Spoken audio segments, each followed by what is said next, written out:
నమస్కారం city news కి స్వాగతం. ముందుగా ముఖ్యాంశాలు.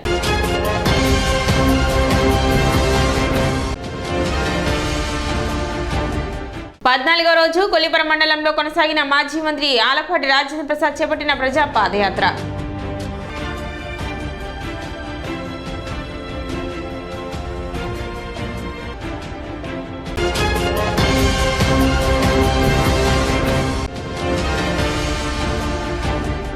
డిమాండ్ల పరిష్కారం కోరుతూ తెనాలి పెన్షనర్స్ అసోసియేషన్ ఆధ్వర్యంలో ధర్నా.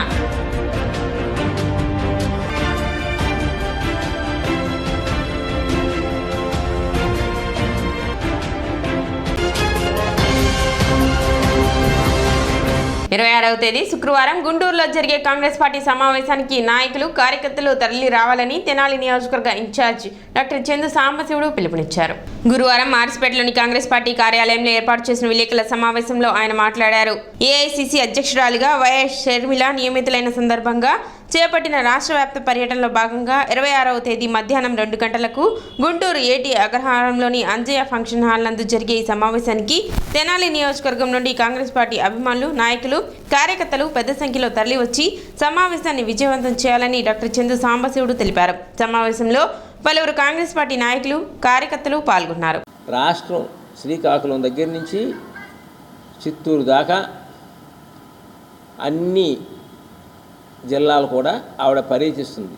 ఆవిడతో పాటు కాంగ్రెస్ పార్టీ అగ్రనాయకులైనటువంటి కేవీపీ రామచంద్రరావు గారు, రఘువీరారెడ్డి గారు, మాజీ పిసిసి అధ్యక్షులు రుద్రరాజు గారు, శైలజనాథ్ గారు, అలాగే మాజీ కేంద్ర కేబినెట్ శాఖ మంత్రి పల్లవరాజు గారు, అలాగే ఇంకొక మాజీ మంత్రి అయినటువంటి శీలవ గారు, కొప్పులరాజు గారు, ఇంకా మిగతా నాయకులందరూ కూడా కలిసికట్టుగా ఎలాగైతే 2004లో రాజశేఖర రెడ్డి గారి పాదయాత్రతో పాటు డిఎస్ అంతా అప్పుడు అధ్యక్షుడిగా ఉన్నటువంటి డి శ్రీనివాసు, నాదల భాస్కర్ వాళ్ళందరూ కలిసి ఒక బస్సు యాత్ర పెట్టినట్టుగా ఒక అగ్ర నాయకులందరూ బస్సు యాత్రతో మా కాంగ్రెస్ పార్టీ ఏ రకమైనటువంటి విభేదాలు లేకుండా కలిసి సమిష్టిగా పనిచేస్తుంది, కలిసికట్టుగా పనిచేస్తుంది అనేది ప్రజలందరికీ నిజంగానే పనిచేస్తుంది. ప్రజలందరికీ తెలియటానికి కూడా, అలాగే ఎన్నికలకి సన్నద్ధం అవడానికి కూడా అన్ని జిల్లాల్లో ఏపీసీసీ అధ్యక్షురాలు పర్యటిస్తున్నారు. రేపు మధ్యాహ్నం 2:30 గుంటూరు ఏటీ అగ్రహారం, శ్యామలానగరం, పట్టాపురం రోడ్లో ఉన్నటువంటి జంక్షన్లో ఉన్నటువంటి మెట్టు అంజిరెడ్డి కళ్యాణ మండపంలో, మెట్టు అంజిరెడ్డి కన్వెన్షన్ హాల్లో కాంగ్రెస్ పార్టీ సమావేశం జరగబోతున్నది. షర్మిల గారు, రాజశేఖర్ గారి ముద్దుబిడ్డ అయిన షర్మిల గారు ఇటీవల విజయవాడలో కాంగ్రెస్ అధ్యక్షురాలుగా బాధ్యతలు తీసుకున్నారు. వారు రేపు గుంటూరు జిల్లా వస్తున్నారు. ఆ సందర్భముగా మేము తెనాలి నుండి వాహనాలు ఏర్పాటు చేయడం జరిగింది. ప్రజలందరికీ కూడా కాంగ్రెస్ పార్టీలోకి తిరిగి అందరినీ ఆహ్వానిస్తున్నాం. వెళ్ళిపోయిన వారందరినీ కూడా తిరిగి ఆహ్వానిస్తున్నాం. మీరందరూ కూడా వస్తాను అంటే మిమ్మల్ని అందరినీ కూడా వాహనాలు పెట్టి మేము గుంటూరు తీసుకెళ్ళడానికి సిద్ధంగా ఉన్నాం. కాబట్టి ఈ నెల 29వ తేదీ నుండి ఫిబ్రవరి 4వ తేదీ వరకు శ్రీ గోవింద నామ జప యజ్ఞ పూర్ణాహుతి మరియు శ్రీ వెంకటేశ్వర సహస్ర వైభవోత్సవాలు తెనాల్లో జరగనున్నాయి. శాలిగ్రామ మఠం ట్రస్ట్ ఆధ్వర్యంలో నిర్వహించే మహోత్సవానికి సంబంధించిన కరపత్రాన్ని గురువారం కొత్తపేటలోని తాలూకా కాలేజీ ఆవరణలో ఆవిష్కరించారు. భక్తులు పెద్ద సంఖ్యలో పాల్గొనాలని నిర్వాహకులు విజ్ఞప్తి చేశారు. కార్యక్రమంలో నంబూరి కృష్ణమూర్తి, కొత్త సుబ్రహ్మణ్యం, రావూరి సుబ్బారావు, గోపు రామకృష్ణ, బాలస్వామీజీ, ముద్దాభక్తుని రమణయ్య, ఎం శివ, కోన నాగేశ్వరరావు, కౌన్సిలర్ సాయి హరిరామ్ తదితరులు పాల్గొన్నారు. తిరుమల శ్రీనివాసుడి యొక్క దివ్య ఆశీస్సులతో 2 సంవత్సరాల నుండి శ్రీ గోవిందనామ జపయజ్ఞాన్ని చేస్తున్నాము. ఈ సంవత్సరానికి 7 కోట్ల సంపూర్ణత చేసుకున్నాము. ఆ కార్యక్రమాన్ని పురస్కరించుకొని ఈ నెల 29వ తారీఖు నాడు ప్రారంభం చేస్తున్నాము. స్వామివారికి తిరుమలలో సుప్రభాత సేవ నుండి ఏకాంత సేవ వరకు నిత్యార్చన కైంకర్యములు ఏ విధంగా చేస్తారో అదే సాంప్రదాయంగా మన తెనాలిలో శ్రీ గోవిందనామ జపయజ్ఞ పూర్ణాహుతి మరియు శ్రీ వెంకటేశ్వర సప్తాహ వైభవోత్సవ కార్యక్రమాలు నిర్వహిస్తున్నాము. ఈ కార్యక్రమాలు 7 రోజుల పాటు అంగరంగ వైభవంగా నిర్వహించడం జరుగుతుంది. అలాగే చక్కగా స్వామివారికి విశేషమైన రీతిలో లక్ష లడ్లతో ఆరాధన ఒకటి జరుగుతుంది. శ్రీ గోవిందనామ జపయజ్ఞ పూర్ణాహుతి మరియు శ్రీ వెంకటేశ్వర స్వామివారి సప్తాహ వైభవోత్సవం. ఈ కార్యక్రమం ఇక్కడ భారీ ఎత్తున మన తెనాలిలో ప్రధానులు ఎంతోమంది గొప్ప సంస్కారం గల వ్యక్తులు అందరూ ఆధ్యాత్మిక సంస్కారం గల వ్యక్తులందరూ కలిసి ఈ కార్యక్రమాన్ని భారీగా ఏర్పాటు చేశారు. ఈ మధ్య రోజుల్లో ఇటువంటి కార్యక్రమం ఇప్పుడు జరగలేదు మన తెనాలిలో. కాబట్టి అటువంటి కార్యక్రమాన్ని బాలస్వామి గారి ఆధ్వర్యంలో మహానుభావులు పూనుకుని చేస్తున్నారు. కావున దీన్ని అందరూ సద్వినియోగం చేసుకోవాలని కోరుకుంటున్నాం. ఈ కార్యక్రమం చెప్పారు కదా, స్వామి గోవిందనామాలు పూర్ణాహుతి చేస్తున్నారు. అంటే పూర్ణాహుతి అంటే ఇప్పుడు గోవిందనామాలు చేశారు. ఎన్ని నామాలు స్వామి? 7 కోట్లు నామాలు చేశారు. చాలా పెద్ద యజ్ఞం అది. ఫిబ్రవరి 4 తారీఖు వరకు అంటే 7 రోజుల పాటు వెంకటేశ్వర వైభవోత్సవాలు, వెంకటేశ్వర గోవిందనామ సంకీర్తన పూర్ణాహుతి కార్యక్రమాలు జరుగుతాయి. ఇవన్నీ బాలస్వామి వారి ఆధ్వర్యంలో జరుగుతాయి. కాబట్టి భక్తులందరూ ఇచ్చేసి తీర్థ ప్రసాదం స్వీకరించి ఈ స్వామితో పాటు ఇంకా స్వాములు వస్తారు. అందరినీ దర్శించుకుని దేవుని కూడా దర్శించుకుని వెళ్ళవలసిందిగా కోరుతున్నాం. ప్రతిరోజు ప్రతి క్షణం అసత్యం మాట్లాడటంలోనూ మడమ తిప్పడంలోనూ జగన్ అగ్రగామిగా నిలుస్తారని మాజీ మంత్రి టీడీపీ సీనియర్ నేత ఆలపాటి రాజేంద్ర ప్రసాద్ అన్నారు. ఆలపాటి రాజేంద్ర ప్రసాద్ ప్రతిష్టాత్మకంగా చేపట్టిన ప్రజాయాత్ర 14వ రోజు కొల్లిపర మండలం కొల్లిపర గ్రామం నుండి ప్రారంభించారు. జగన్ అధికారంలోకి వచ్చి 3 రాజధానుల పేరుతో ప్రజలను ఏమార్చి ఒక్క రాజధాని కూడా రాష్ట్రానికి లేకుండా చేశారని ఆలపాటి ఆరోపించారు.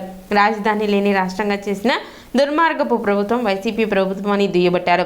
అమరావతి రాజధానికి భూములు ఇచ్చిన రైతుల తలపై 1500 రోజులుగా జగన్ కరాల నృత్యం చేస్తూ అక్రమ దాడులు, కేసులు, అవమానిస్తూ అన్ని రకాలుగా నాశనం చేసిన పరిస్థితి నేడు కనపడుతుందన్నారు. జగన్ చేష్టలతో కులాల మధ్య, మతాల మధ్య, ప్రాంతాల మధ్య చిచ్చుపెట్టి మాటలతో మాత్రం సామాజిక మార్పు కోసం పోరాటం అంటూ పాలన సాగిస్తున్నారన్నారు. రాష్ట్రంలో ముస్లింలకు అన్ని రకాలుగా అన్యాయం చేసిన వ్యక్తి జగన్ అని, ముస్లిం రిజర్వేషన్లపై ఎవరూ ఆలోచన చేయని సమయంలో మొదటిగా ముస్లిం రిజర్వేషన్లు మ్యానిపులేటర్ పెట్టింది చంద్రబాబు అని, చంద్రబాబు 2004లో ఓటమి తరువాత అధికారంలోకి వచ్చిన రాజశేఖర్ రెడ్డి అమలు చేశారు. ఇందులో జగన్ ఘనత ఏముందంటూ ప్రశ్నించారు. ఎన్నికలు వస్తున్నాయని ముస్లింలకు నిబంధనలతో కూడిన పథకాలు అమలు చేస్తున్నారని ఆలపాటి చెప్పారు. రాబోయేది టీడీపీ జనసేన ప్రభుత్వం అని, ప్రజలందరి మద్దతుతో సంక్షేమం, అభివృద్ధితో పాటు రాష్ట్రం ముందుకు వెళుతుందని ఆలపాటి చెప్పారు.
ముస్లింలకి రిజర్వేషన్లు ఇచ్చింది నేనే అని చెప్తా ఉన్నాడు. ఎంత అబద్ధాన్ని ఎవరు ఆడి ఉండరు. పైగా ముస్లిమ్స్కి నేను చాలా బ్రహ్మాండంగా న్యాయం చేశానని చెప్తా ఉన్నాడు. భారతదేశంలో ఏ రాష్ట్రంలో కూడా ముస్లిమ్స్కి రిజర్వేషన్లు ఆలోచన చేయనటువంటి సమయంలో ఆ సందర్భంలో గెలిచినటువంటి కాంగ్రెస్ పార్టీ కూడా, రాజశేఖర రెడ్డి నాయకత్వంలో గెలిచినటువంటి కాంగ్రెస్ పార్టీ కూడా మేనిఫెస్టోలో పెట్టల. మొట్టమొదటిగా తెలుగుదేశం పార్టీ ఆధ్వర్యంలో చంద్రబాబు నాయుడు నాయకత్వంలో మేనిఫెస్టోలో పెట్టినటువంటి అంశం. దురదృష్టవశాత్తు 2004 ఎన్నికల్లో మేము ఓడిపోవడం జరిగింది. ఓడిపోయిన తర్వాత రాజశేఖర రెడ్డి గారు ముస్లిమ్స్కి 4% రిజర్వేషన్ ఇచ్చింది వాస్తవం. ఆ రిజర్వేషన్ని నేను పెట్టానన్నట్టుగా చెప్పుకునే జగన్మోహన్ రెడ్డి గారు ఈ రోజున జగన్మోహన్ రెడ్డి గారు ముస్లిమ్స్కి టోటల్గా అన్యాయం చేశాడు. ఫీజు రియంబర్స్మెంట్ విద్యార్థులకి ఇవ్వలేకపోతా ఉన్నాడు. మైనార్టీ కార్పొరేషన్ ద్వారా గతంలో నిధులు విడుదల చేస్తే ఆ నిధులు ఇవ్వలేకపోతా ఉన్నాడు. స్కిల్ డెవలప్మెంట్ ద్వారా వాళ్ళకి ప్రావీణ్యత సంతరించుకునేలాగా గ్రామీణ ప్రాంతంలో కార్పొరేషన్ ద్వారా ఆనాడు కుట్టు మిషన్లు పంపిణీ చేస్తే ఈ రోజున ఆ కుట్టు మిషన్లు పంపిణీ చేసిన వాళ్ళకి, కుట్టు మిషన్లు నేర్చుకున్న వాళ్ళకి సబ్సిడీ మీద రుణాలు ఇస్తే ఆ రుణాలను కూడా రిలీజ్ చేయనటువంటి ప్రభుత్వం ఈ జగన్మోహన్ రెడ్డి గారి ప్రభుత్వం. అంతేకాకుండా గతంలో ఇచ్చిన రోషిని పథకం కానీ, రోటీ కపడా और మకాన్ కానీ, దుల్హన్ కార్యక్రమం కానీ, దుకాన్ మకాన్ కార్యక్రమం కానీ వీటిలన్నింటినీ కూడా ఈ రోజున తీసివేసినటువంటి ఘనత. అంతేకాకుండా దుల్హన్ కార్యక్రమాన్ని 4 ఏళ్ల నుంచి తీసివేసి పెట్టకుండా గతంలో చంద్రబాబు నాయుడు గారు ఇచ్చినటువంటి దుల్హన్ కార్యక్రమాన్ని రద్దు చేసి ఎన్నికలు వస్తున్నాయని చెప్పి ఈ రోజున నిబంధనలతో కూడినటువంటి ఇద్దరు కూడా ఎవరైతే పెళ్లి కుమారుడు పెళ్లి కూతురు ఇద్దరు కూడా 10వ క్లాస్ పాస్ అయి ఉంటే తప్పితే ఈ రోజున ఆ దుల్హన్ కార్యక్రమం వర్తించినటువంటి పరిస్థితి. అవినీతి పాలనతో దోచుకోవటమే ధ్యేయంతో ఈ రోజున ప్రజాధనాన్ని దోచుకుంటూ వ్యవస్థలను నిర్వీర్యం చేస్తూ పాలన చేసే మీ ప్రభుత్వానికి చరమగీతం పాడటానికి సిద్ధంగా ఉన్నారని చెప్పి ఈ సందర్భం మనవి చేస్తూ, ఎవరైతే ఈ యొక్క రాష్ట్రానికి ప్రజా రాజధానిగా అవతరించడానికి దాదాపు 34,000 ఎకరాలు దానం చేసినటువంటి దాతల్ని అనునిత్యం 1500 రోజుల నుంచి కష్టపెడుతూ వాళ్ళ ఆవేదనకి గురి చేయించేలాగా పైగా ఒక కౌంటర్గా డబ్బులు ఇచ్చి ప్రతిరోజు కూడా అక్కడ ఉమ్మడి రాజధాని 3 రాజధానులు కావాలని చెప్పి రాజ్యాంగం కల్పించిన ఓటు హక్కును ప్రతి ఒక్కరూ వినియోగించుకోవాలని మున్సిపల్ కమిషనర్ జస్వంతరావు తెలిపారు. జాతీయ ఓటర్స్ డే సందర్భంగా ఓటు హక్కుపై అవగాహన కల్పిస్తూ పట్టణంలో నిర్వహించిన 2K రన్లో గెలుపొందిన వారికి గురువారం బహుమతులు అందజేశారు. మున్సిపల్ మరియు రెవెన్యూ అధికారులు మున్సిపల్ కార్యాలయంలో ఏర్పాటు చేసిన సమావేశంలో విజేతలకు బహుమతులు అందజేశారు. ఈ సందర్భంగా కమిషనర్ జస్వంతరావు మాట్లాడుతూ ఎలక్షన్ కమిషన్ ఆదేశాల మేరకు జాతీయ ఓటర్ల దినోత్సవం సందర్భంగా అవగాహన కల్పిస్తూ వివిధ కార్యక్రమాలను నిర్వహించడం జరుగుతుందని, అందులో భాగంగా నిర్వహించిన 2K రన్ విజేతలకు బహుమతులను అందజేసినట్లు చెప్పారు. రాజ్యాంగం కల్పించిన ఓటు హక్కును ప్రతి ఒక్కరూ బాధ్యతగా వినియోగించుకోవాలని కమిషనర్ జస్వంతరావు చెప్పారు. కార్యక్రమంలో ఎంఆర్ఓ రవిబాబు కౌన్సిల్ హాల్లో నేషనల్ వాటర్స్ డే సందర్భంగా మరి ఎంఆర్ఓ గారు, అలాగే ఏఓ గారు, మరి ఎంఈఓ గారు, మిగిలిన మున్సిపల్ సిబ్బంది అందరితో కూడా సమావేశం ఏర్పాటు చేసుకోవడం జరిగింది. రాబోయే ఎలక్షన్స్కి అందరూ కూడా 18 సంవత్సరాలు దాటిన ప్రతివారు మరి ఓటు హక్కు వినియోగించుకోవాల్సిందిగా కోరుకుంటున్నా. దానికి అవేర్నెస్ చేయటం కోసం నిన్న 2K రన్ కూడా సబ్ కలెక్టర్ గారి ఆధ్వర్యంలో మనం ఏర్పాటు చేయటం జరిగింది. అలాగే దానికి సంబంధించి ఎవరైతే మరి ఫస్ట్, సెకండ్, థర్డ్ వచ్చారో వాళ్ళందరికీ కూడా ఈ రోజున నేషనల్ వాటర్స్ డే సందర్భంగా వాళ్ళకి ప్రైజెస్ కూడా ఇవ్వడం జరిగింది. అలాగే కొంతమంది బెస్ట్ విఎల్ఓస్, అలాగే సూపర్వైజర్స్ కూడా మనం అవార్డ్స్ ఇవ్వడం జరిగింది. పురపాలక సంఘ అధికారులు, రెవెన్యూ అధికారులు పాల్గొన్నారు.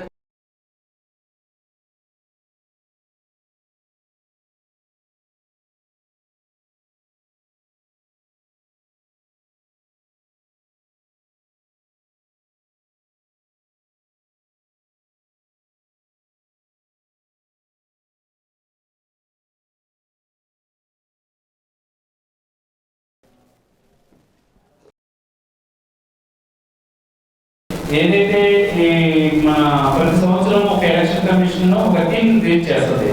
దానికి అనుగుణంగా మనం చేస్తాం. ఏది అనుగుణంగా మనం దాన్ని పాటించుకోవడం జరుగుతుంది. ఈ సంవత్సరం ఏంటంటే nothing like voting, I vote for you. అంటే నేను ఓటు వేయకుండా ఉండను, ఓటు వేసిన తప్పనిసరిగా వేస్తాను.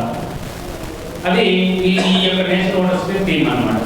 అంటే ఆ మీనింగ్ మనలో ప్రతి ఒక్కరిని చైతన్యం చేసి ఆ రోజు పోలింగ్ అంటే మనకి రాబోయే జనరల్ ఎలక్షన్ వస్తున్నాయి కాబట్టి అందరం కూడా వీళ్ళ తప్పులు లేకుండా, అంటే మనం ఓటర్ లిస్టు మీ అందరూ భాగస్వామ్యం, సూపర్వైజర్లు, అదేవిధంగా బిఎల్ఓలు ఇంటింటికి వెళ్ళి ప్రతి ఇంటిని తనిఖీ చేసి ఆ ఇంట్లో చనిపోయిన వాళ్ళు ఎవరు, షిఫ్ట్ అయిన వాళ్ళు ఎవరు, అదేవిధంగా కొత్త ఓటర్స్ ఎవరు చేయటము, కాలేజీలకు వెళ్ళి కాలేజీలో కూడా మనం న్యూ ఓటర్స్ని, అంటే చాలా మంది నిరాశపోయిన వాళ్ళ క్లాస్కి వెళ్తున్నారు, వాళ్ళని కూడా చైతన్యం.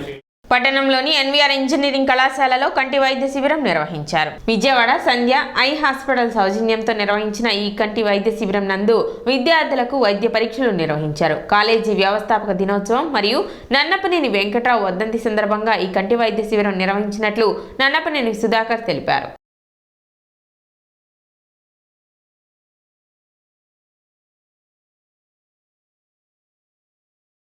తెనాలిలో విఎస్ఆర్ అండ్ ఎన్విఆర్ కళాశాల మరియు Nannapaneni Venkatrao college of engineering technology వ్యవస్థాపక దినోత్సవం ఈ సందర్భంగా సంధ్యా ఐ హాస్పిటల్స్ విజయవాడ వారు కళాశాలలోని విద్యార్థులకి అందరికీ కంటి చూపు ఎంత ప్రాధాన్యత ఉందో తెలియజేస్తూ వారిని టెస్ట్ చేస్తూ ఉచితంగా అవసరమైనంత మేరకు ఉచితంగా సర్వీస్ చేయడానికి ఇక్కడ రావటం చాలా ఆనందకరమైన విషయం. ఈనాడు నయనం ఎంత ఇంపార్టెన్స్ అనేది మన అందరికీ తెలిసిన విషయమే. కంటికి చూపు అనేది కోల్పోయిన చాలామంది అభాగ్యులు ఉన్నారు. కానీ మనం ఉన్న కంటిని జాగ్రత్త చేసుకోవాల్సిన అవసరం, కంటిని చూపుని కాపాడుకునే అవసరం. వీటన్నిటి దృష్ట్యా మనం ఇటువంటి క్యాంపుల్లో నిర్వర్తిస్తున్నప్పుడు వీరు సేవాభావంతో నిర్వర్తిస్తున్నారు. డిమాండ్ల పరిష్కారం కోరుతూ తెనాలి పెన్షనర్స్ అసోసియేషన్ ఆధ్వర్యంలో గురువారం ధర్నా నిర్వహించారు. చిన్నావూరు ధర్నా చౌక్ వద్ద నిర్వహించిన ధర్నా కార్యక్రమంలో అసోసియేషన్ సభ్యులు మాట్లాడుతూ పీఆర్సీ బకాయిలు వెంటనే చెల్లించాలని, 11వ పీఆర్సీలో 1/2022 నుండి తగ్గించిన అడిషనల్ క్వాంటమ్ను తిరిగి యథావిధిగా అందించాలని, హెల్త్ కార్డుల ద్వారా అన్ని వ్యాధులకు గుర్తింపు పొందిన హాస్పిటల్స్ నుండి వైద్యం అందించాలని, మెడికల్ రీఎంబర్స్మెంట్స్ పరిధిని 2 లక్షల నుండి 5 లక్షల వరకు పెంచాలని డిమాండ్ చేశారు. మేము ప్రతి నెలా కూడా 225 రూపాయలు 300 రూపాయల చొప్పున ఈహెచ్ఎస్ కింద మేము ప్రతి పెన్షన్లోనూ కూడా ప్రతి పెన్షనర్ కూడా ప్రభుత్వానికి చెల్లించడం జరుగుతోంది. కానీ మాకు ఎక్కడా కూడా ఏ హాస్పిటల్లోనూ కూడా ఉచితంగా వైద్య సౌకర్యం కల్పించాలా. మేము ఇక్కడి నుంచి డిమాండ్ చేసేది ఏంటంటే, మా డబ్బులు మీ దగ్గర దాదాపు ప్రతి నెల 82 కోట్లు 62 కోట్లు ఉంటున్నాయి కాబట్టి మాకు ఉచితంగా వైద్యం చేయండి.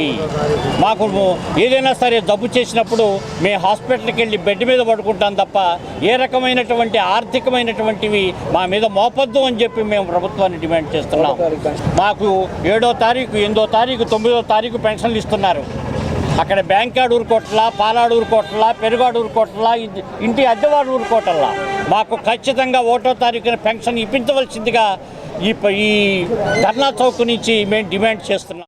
ధర్నా కార్యక్రమంలో పలువురు పెన్షనర్స్ పాల్గొన్నారు. రాష్ట్ర సంఘ పిలుపు మేరకు మేము ఇక్కడ ధర్నాని ఏర్పాటు చేశాం. ఇంత పెద్దవాళ్ళం, ముసలివాళ్ళం, ఎక్కడో ఇంట్లో రెస్ట్ తీసుకోవాల్సినటువంటి మేము బజారున పడవలసిన పరిస్థితి ఎందుకు వచ్చింది అంటే, ప్రభుత్వం మమ్మల్ని చిన్నచూపు చూసింది అని మా నిరసనని, మా కోరికల్ని, మా యొక్క అసంతృప్తిని ప్రభుత్వానికి తెలియజేయటానికి మేము ఈ ధర్నాని ఏర్పాటు చేసి ప్రభుత్వం మాకు ఇవ్వవలసిన బకాయిలన్నీ కూడా చెల్లించవలసిందిగా కోరుతూ ఈ ధర్నాన్ని. తెనాలి మండల వైసీపీ యోజన విభాగం అనుబంధ విభాగాల కమిటీ ఏర్పాటు చేసినట్లు తెనాలి వైసీపీ మండల అధ్యక్షులు చెన్నిబోయిన శ్రీనివాసరావు తెలిపారు. గురువారం గంగానమ్మపేటలోని వైసీపీ కార్యాలయంలో ఏర్పాటు చేసిన విలేకరుల సమావేశంలో ఆయన మాట్లాడారు. మొత్తం 30 మంది సభ్యులతో తెనాలి మండల వైసీపీ యోజన విభాగం ఏర్పాటు చేయగా కుర్రా జశ్వంత్ను అధ్యక్షులుగా నియమించినట్టు చెప్పారు. ఈ మేరకు 28వ తేదీ ఆదివారం కమిటీ ప్రమాణ స్వీకారం నిర్వహిస్తున్నట్లు తెలిపారు. ఆల్రెడీ తెనాలి మండలానికి సంబంధించి కూడా మండల కమిటీ ఒక 4-5 డేస్ 1 వీక్ బ్యాక్నే వేసాం అంతా కూడా. మరి ఈరోజు ఈ నూతనంగా తెనాలి రూరల్ మండలానికి సంబంధించి కూడా యోజన కమిటీని ఒక 30 మందితో ఆ కమిటీని కూడా ఏర్పాటు చేసి రేపు రానున్న రాజకీయాల్లో కూడా కీలకంగా ప్రతి ఒక్కళ్ళు కూడా కష్టపడి పనిచేసే మనస్తత్వం కలిగిన ప్రతి సోదరుని కూడా వేయటం జరిగింది. ఇందులో కుర్రా జశ్వంత్ యోజన అధ్యక్షుడు, అదేవిధంగా ఉపాధ్యక్షులు పల్లవరపు భరత్ కొలకలూరు, అదేవిధంగా ఉపాధ్యక్షుడు ఎస్కే కరిముల్లా పెదరావూరు, అదేవిధంగా ప్రధాన కార్యదర్శి ఉన్నం ప్రణీత్, పఠాన్ యాసిన్ ఖాన్ సంగం జార్లమూడి, ఇట్లా అన్ని గ్రామాల నుంచి అన్ని కులాలకు కూడా ప్రాధాన్యతనిస్తూ మరి రేపు రాబోయే ఎలక్షన్స్లో ఈ తెనాలి అసెంబ్లీ సెగ్మెంట్ నుంచి కూడా మా తెనాలి గౌరవ శాసనసభ్యులు అన్నబత్తుల శివకుమార్ గారే పోటీ చేస్తారు కాబట్టి మరి యూత్ కమిటీ కానీ వీళ్ళందరూ కూడా అత్యధిక మెజారిటీ గెలిపించే బాధ్యత వీళ్ళందరికీ కూడా తీసుకోవాలని మనస్ఫూర్తిగా కోరుకుంటూ రేపు ఆదివారం ఈ తెనాలి మండలంలో యూత్ కమిటీ ఏదైతే ఉందో ఈ 30 మంది కమిటీ కూడా తెనాలిలో ఆదివారం సాయంత్రం 3 గంటలకి తెనాలి గౌరవ శాసనసభ్యులు శివకుమార్ గారి ఆధ్వర్యంలో ప్రమాణ స్వీకార మహోత్సవం కూడా ఏర్పాటు. కార్యక్రమంలో పలువురు వైసీపీ నాయకులు కార్యకర్తలు పాల్గొన్నారు. తెనాలిలో ఉన్న వైఎస్ఆర్సీపీ కార్యకర్తలు, నాయకులు, అభిమానులు, కౌన్సిలర్లు, సర్పంచులు, ఎంపీటీసీలు, ఇంకా ఇతర పదవిలో ఉన్న నాయకులు అందరూ రేపు ఆదివారం మధ్యాహ్నం 3 గంటలకి మా యువజన విభాగ కమిటీ ప్రమాణ స్వీకారం ర్యాలీ మహోత్సవం ప్రారంభమైంది. కావున తప్పకుండా ప్రతి ఒక్కరూ వచ్చి మా ర్యాలీలో పాల్గొని జయప్రదం చేసి మా యువజన విభాగ కమిటీని ఆశీర్వదించాలి. వాళ్ళు ఇంకా ఫర్దర్గా పెద్ద పదవులకు వెళ్ళడానికి వాళ్ళకు ప్రోత్సాహం కల్పించాలి. వాళ్ళు వేసే మొదటి అడిగే వాళ్ళకి బెస్ట్గా ఉండేలాగా మన నియోజకవర్గ పార్టీ శ్రేణులు సహకరించాలని మనస్ఫూర్తి. వార్డు పర్యటనలో భాగంగా మున్సిపల్ చైర్పర్సన్ తాడిపోయిన రాధిక పట్టణ 22వ వార్డులో రెండవ రోజు పర్యటించారు. రెండో రోజు వార్డులో పర్యటించి డ్రైన్లను, శానిటేషన్ పనులను ప్రారంభించారు. అదేవిధంగా ఖాళీ ప్రదేశాల్లో పెరిగిన పిచ్చి మొక్కలను తొలగింపచేశారు. ఈ సందర్భంగా ఆమె మాట్లాడుతూ ఖాళీ స్థల యజమానులు పిచ్చి మొక్కలు పెరగకుండా ఎప్పటికప్పుడు శుభ్రపరచుకోవాలని సూచించారు. అదేవిధంగా కాలువల్లో వ్యర్థాలను పడవేస్తున్నారని, దీనికి కారణంగా మురుగునీటి పారుదలకు ఆటంకం కలుగుతుందని తెలిపారు. ప్రజలు పురపాలక సంఘం చేస్తున్న కృషికి వారి వంతు బాధ్యతగా సహకరించాలని చైర్పర్సన్ రాధిక సూచించారు. కార్యక్రమంలో పలువురు వైసీపీ నాయకులు, పురపాలక సంఘ సిబ్బంది పాల్గొన్నారు.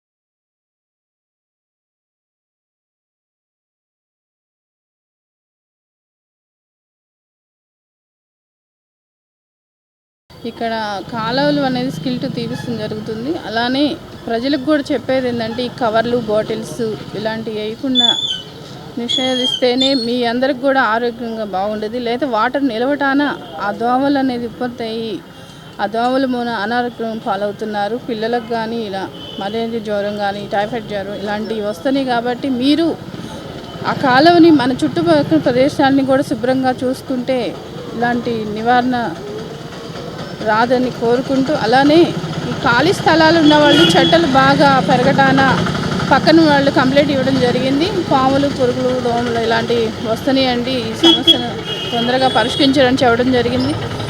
దయచేసి స్థలాలు ఉన్న వాళ్ళు చెప్పడం ఏంటంటే వెంటనే ఆ చెట్టుల్ని తొలగించమని కోరుతున్నాను. లేదంటే మున్సిపాలిటీ నుంచి యాక్షన్ తీసుకొని నోటీసులు పంపించాల్సి వస్తుంది. మాజీ ఉప ప్రధాని స్వర్గీయ బాబు జగజ్జీవన్ రామ్ మనవడు, మాజీ లోక్సభ స్పీకర్ మీరా కుమార్ కుమారుడు, అఖిల భారత కాంగ్రెస్ కమిటీ అధికార ప్రతినిధి అంశుల్ అవిజిత్ జనవరి 28వ తేదీ ఉదయం తెనాలి వస్తున్నట్లు సినీ దర్శకుడు దిలీప్ రాజా తెలిపారు. స్థానిక రత్న ఫార్చ్యూన్ కళ్యాణ మండపంలో గురువారం ఏర్పాటు చేసిన విలేకరుల సమావేశంలో మాట్లాడుతూ తెనాలి సుల్తానాబాద్లోని రత్న ఫార్చ్యూన్ కళ్యాణ మండపంలో జరుగుతున్న జగజ్జీవన్ రామ్ బయోపిక్ బాబూజీ షూటింగ్కు జగజ్జీవన్ రామ్ మనవడు అంశుల్ అవిజిత్ హాజరవుతున్నారని ఆయన చెప్పారు. జగజ్జీవన్ రామ్ అభిమానులు పెద్ద ఎత్తున ఆదివారం ఉదయం 9 గంటలకు తెనాలికి తరలి రావాల్సిందిగా ఆయన పిలుపునిచ్చారు. సినిమా షూటింగ్లో అంశుల్ పాల్గొంటున్న నేపథ్యంలో ప్రజలను ఆహ్వానిస్తున్నట్లు దిలీప్ రాజా తెలిపారు. భారత ప్రభుత్వ సామాజిక న్యాయ స్క్రీనింగ్ కమిటీ మాజీ సభ్యులు ఆరుగోలను జాస్మిన్ మాట్లాడుతూ దక్షిణ భారతదేశంలో జగజ్జీవన్ రామ్కు అధిక శాతం అభిమానులు ఉన్నారని చెప్పారు. దిలీప్ రాజా దర్శకత్వంలో రూపొందుతున్న బాబూజీ సినిమాలో మరుగున పడిన ఎన్నో వాస్తవాలను తెరపైకి ఎక్కిస్తున్నారని పేర్కొన్నారు. భావి పౌరులకు జగజ్జీవన్ రామ్ జీవిత చరిత్ర ఒక నిఘంటువు అవుతుందనే ఆశాభావాన్ని ఆమె వ్యక్తం చేశారు.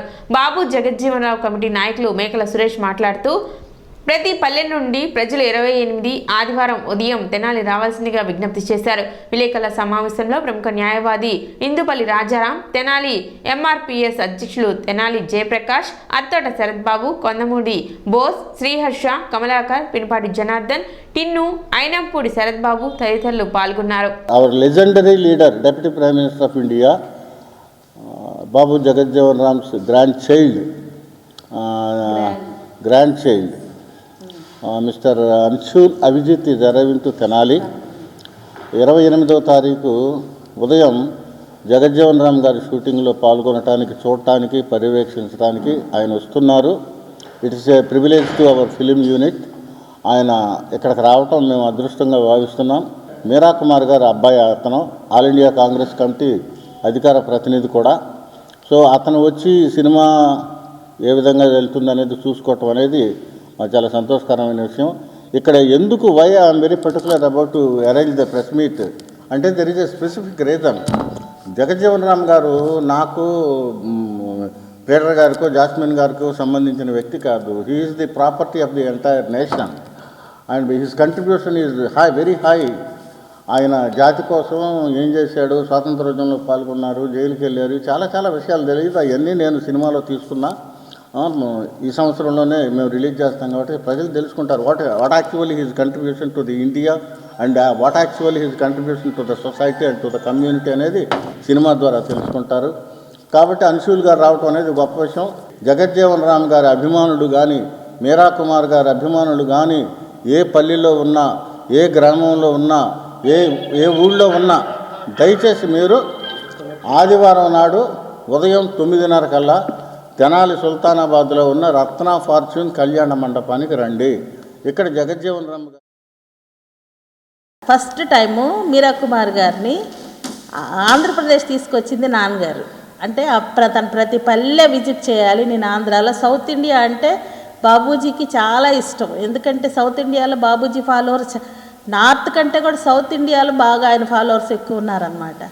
అందుకే నాన్నగారు తెనాలి చుట్టుపక్కల గ్రామాలన్నీ ఆమెను ఆ రోజుల్లో తిప్పారు. అట్లా ఆ కుటుంబానికి మాకు గత 60 సంవత్సరాల నుంచి చాలా క్లోజ్ అసోసియేషన్ ఉందండి. మా అమ్మాయి ఎంగేజ్మెంట్ సందర్భంగా కూడా తెనాలి రావటం మీ అందరికీ తెలిసే ఉంటుంది, మీడియాకి మన మిత్రులందరికీ కూడా. అది ఒక పెద్ద లోక్సభ స్పీకర్గా ఉండి తను తెనాలి వచ్చారు. తర్వాత ప్రతి సంవత్సరం కూడా మన బాబూజీ జగజ్జీవన్ రామ్ గారి బర్త్డే కానీ, డెత్ యానివర్సరీ కానీ మన రైల్వే స్టేషన్ దగ్గర కండక్ట్ చేస్తూ ఉంటాం. మన రాజారావు గారు అందరూ కూడా పార్టిసిపేట్ చేస్తారు. ఆంధ్రప్రదేశ్ ఐక్య ఉపాధ్యాయ ఫెడరేషన్ అధ్యక్షులు, పురపాలక ఉపాధ్యాయులు దీర్ఘకాలంగా అపరిష్కృతంగా ఉన్న పెండింగ్ సమస్యల పరిష్కారం కోరుతూ మండల విద్యావనరుల కేంద్రం తెనాలి వద్ద నిరసన ప్రదర్శన ఏర్పాటు చేశారు. ఈ కార్యక్రమానికి యూటీఎఫ్ గుంటూరు జిల్లా ఆర్థిక కార్యదర్శి మహమ్మద్ గయాసుద్దౌలా హాజరై గత నెల రోజులుగా మున్సిపల్ ఉపాధ్యాయుల పెండింగ్ సమస్యలైన బదిలీలు, ప్రమోషన్లు, పీఎఫ్ ఖాతాల ఏర్పాటు, సర్వీస్ రూల్స్ ఏర్పాటు వంటి సమస్యలపై రాష్ట్ర ప్రభుత్వానికి ఉన్నతాధికారుల ద్వారా పలుమార్లు విన్నవించినప్పటికీ ఏ విధమైన పురోగతి లేకపోవడంతో విజయవాడలో ధర్నాకి పిలుపునిచ్చిన సందర్భంగా యూటీఎఫ్ చేసే ధర్నాకు కూడా పర్మిషన్ లేదని నిరంకుశంగా వ్యవహరిస్తున్న ప్రభుత్వ వైఖరికి నిరసనగా ఈ రోజు మండల విద్యా వనరుల కేంద్రం వద్ద నిరసన ఏర్పాటు చేశామని, ఇకనైనా ప్రభుత్వం స్పందించి సమస్యలు పరిష్కరించకపోతే పోరాటం తీవ్రతరం చేస్తామని హెచ్చరించారు. కార్యక్రమంలో యూటీఎఫ్ జిల్లా కార్యదర్శి కె సాంబశివరావు, రాష్ట్ర councillor S Basaveswararao, UTF Tenali పట్టణ శాఖ అధ్యక్ష ప్రధాన కార్యదర్శులు పి సౌజన్య, డి ప్రదీప్ చంద్ తదితర ఉపాధ్యాయులు పాల్గొన్నారు. 20 సంవత్సరాల నుంచి పెండింగ్లో ఉన్నటువంటి సర్వీస్ రూల్స్ని ఇప్పటికైనా ప్రభుత్వం చిత్తశుద్ధితో అర్థం చేసుకుని మా సర్వీస్ రూల్స్ని ప్రకటించాలని చెప్పి, దానిలో ముడిపడి ఉన్నటువంటి ప్రమోషన్స్, ట్రాన్స్ఫర్స్ని కూడా చాలా ఇబ్బందులు పడుతూ ఉన్నాం ఉపాధ్యాయులమే. దాన్ని గమనించి ప్రభుత్వం ఒక మానవతా దృక్పథంతో అన్నింటినీ కూడా సాల్వ్ చేయాలని చెప్పి కోరుకుంటున్నాం. అలానే మా పీఎఫ్ ఖాతాలు ఇంతవరకు ఎక్కడ ఉన్నాయో కూడా తెలియదు. ఎడ్యుకేషన్ డిపార్ట్మెంట్కి అప్పచెప్పిన తర్వాత ఆ పీఎఫ్ ఖాతాలను కూడా ఒక జీపీఎఫ్కో దేనికో బదలాయించి మా పీఎఫ్ డబ్బులు ఎక్కడ ఉన్నాయో కూడా తెలియజేయాలని చెప్పి మున్సిపల్ ఉపాధ్యాయుల సమస్యలు దాదాపు 20 సంవత్సరాల నుంచి ముడిపడి ఉన్నాయి. ఇప్పటికి ఎన్ని ప్రభుత్వాలు వచ్చినా సమస్యలు పూర్తిగా పరిష్కారం కావటంలా, ముఖ్యంగా సర్వీస్ రూల్స్ వాళ్ళకి మొత్తం రూపొందించాలని, అదేవిధంగా వారికి ప్రమోషన్ షెడ్యూలు, ట్రాన్స్ఫర్స్ బదిలీల షెడ్యూల్ ఇవ్వాలని దాదాపు ఈ సంవత్సరం నుంచి మనం పోరాడుతున్నాం. ఇంకా నెల కూడా లేదు ప్రభుత్వానికి, ఇంకా రూపొందిస్తున్నామని ఇవాళ యాక్చువల్గా ఇబ్రహీంపట్నంలో ధర్నా జరగాల్సింది అక్కడ ముట్టడి. ప్రభుత్వం ముందే దానికి సమాధానం ఇస్తున్నాం అన్నట్టు ఒక షీట్ ఇచ్చి భయపడి ముందే దాన్ని నిరసన కార్యక్రమాన్ని కూడా చేయకుండా చేశారు. అందుకని మేము కూడా ఇవాళ దానికి బదులుగా ఇక్కడ మనకున్న మున్సిపల్ కేంద్రాల్లో మనం ఇవాళ నిరసన కార్యక్రమం పెట్టాము. పీఎఫ్ ఇవ్వడానికి ఎంతసేపు పని కాదు, అది అసలు చిత్తశుద్ధి లేదు వీళ్ళకి. సిటీ న్యూస్ ముఖ్యాంశాలు మరోసారి.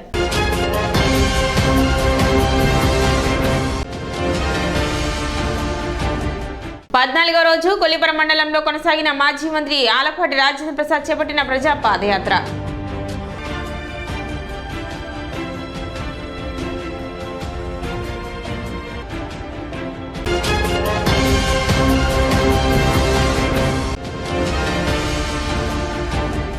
డిమాండ్ల పరిష్కారం కోరుతూ తెనాలి పెన్షనర్స్ అసోసియేషన్ ఆధ్వర్యంలో ధర్నా.